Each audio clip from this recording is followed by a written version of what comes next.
안녕하세요. 썰처녀입니다. 구독과 좋아요는 썰처녀에게 큰 힘이 됩니다. 오늘의 사연 시작하겠습니다. 어린 시절 어머님은 일찍 돌아가시어 아버지 혼자서 저와 동생들을 키워주셨습니다. 아버지께서는 어머님의 역할도 같이 해주시면서 어느 하나 부족하지 않게 우리를 돌봐주셨고 우리는 언제나 아버지에게 감사하며 살았습니다.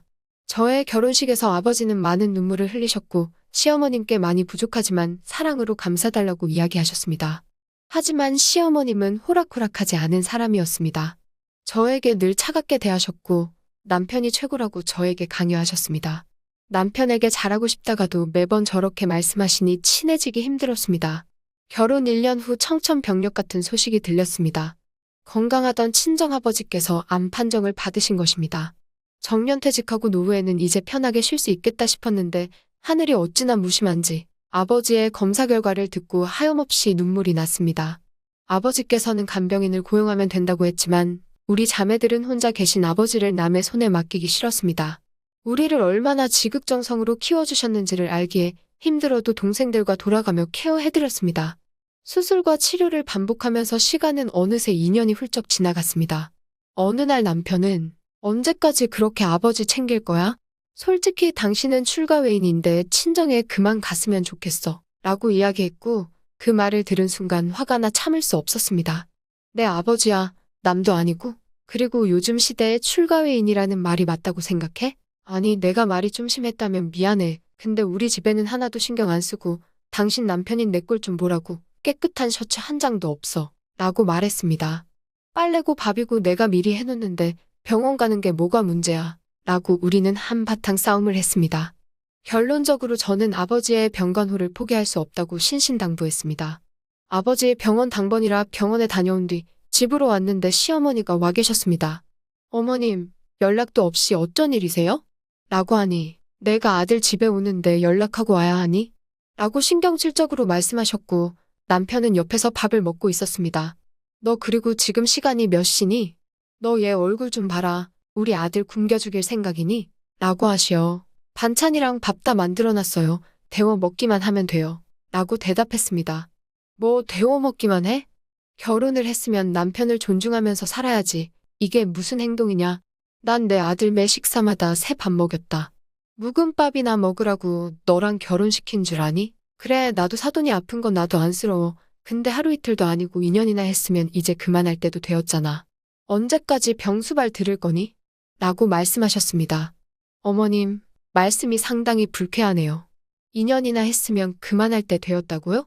어머님이 아프실 때 자식들이 나 몰라라 했으면 좋으시겠어요? 라고 답했습니다.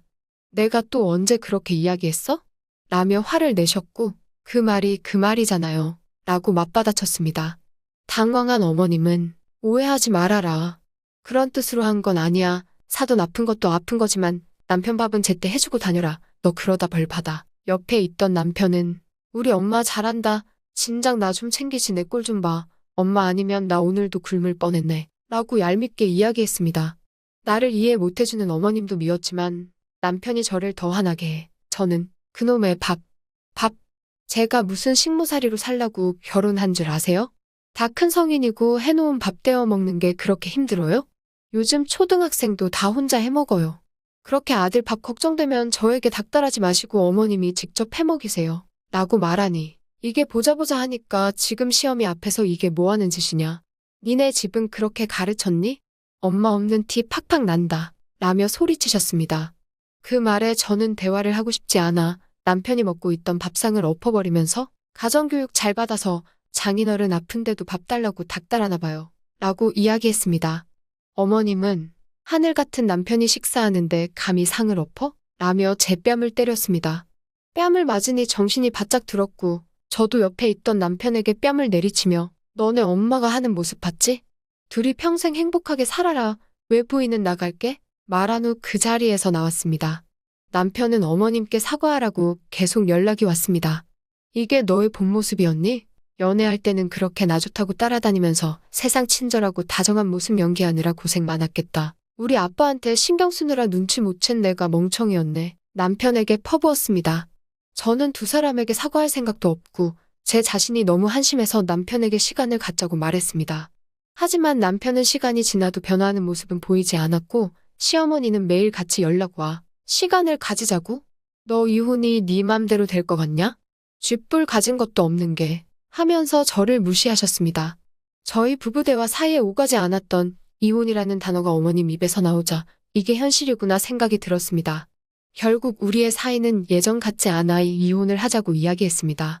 저의 확고한 모습에 남편은 두 손 두 발을 들었고 남편의 동의하에 이혼 접수를 했습니다.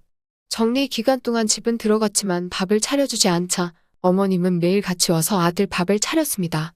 그렇게 매번 와서 일부러 큰 소리를 내며 내가 그래서 너 결혼한다고 했을 때 애미 없는 애랑은 결혼하지 말라고 했지? 라는 등의 마음이 쓰린 말들을 했고 옆에서 남편은 대꾸조차 하지 않았습니다. 매일같이 문지방 탈듯 아들 집 방문하여 밥 해주느라 어머님도 지쳤는지 어느 날은 저에게 더 이상 너네 부부에게 관여하지 않을 테니까 다시 생각해볼 생각은 없냐 라고 말씀하셨습니다.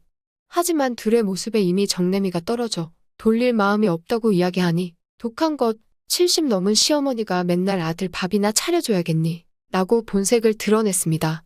역시나 사람은 변하지 않는구나 생각하며 어머님의 말은 무시하게 됐고 우리는 그렇게 이혼했습니다. 이혼 후 아버지를 모시고 공기 좋은 곳으로 이사를 왔습니다. 자연과 함께 생활하면서 아버지의 건강도 많이 좋아지셨고 검사 결과도 좋게 나왔습니다. 아버지는 저와 동생들에게 고맙다며 평생 모으신 재산을 건네주셨습니다. 생각보다 많은 금액이라 우리는 놀랐습니다. 저는 이 돈으로 평생 우리를 위해 고생하시고 희생하신 아버지와 함께 쓸 생각입니다. 이혼녀라는 딱지를 달게 해준 두 모자에게 아직도 화가 풀리지 않지만 아버지에게 더욱 효도할 수 있도록 만들어준 기회라고 생각합니다. 지금은 같은 동네에 살고 있는 성실하고 착한 청년과 교제하며 행복한 나날을 보내고 있습니다. 오늘의 사연은 여기까지입니다. 긴 사연 끝까지 들어주셔서 감사합니다. 구독과 좋아요는 설처녀에게 큰 힘이 됩니다.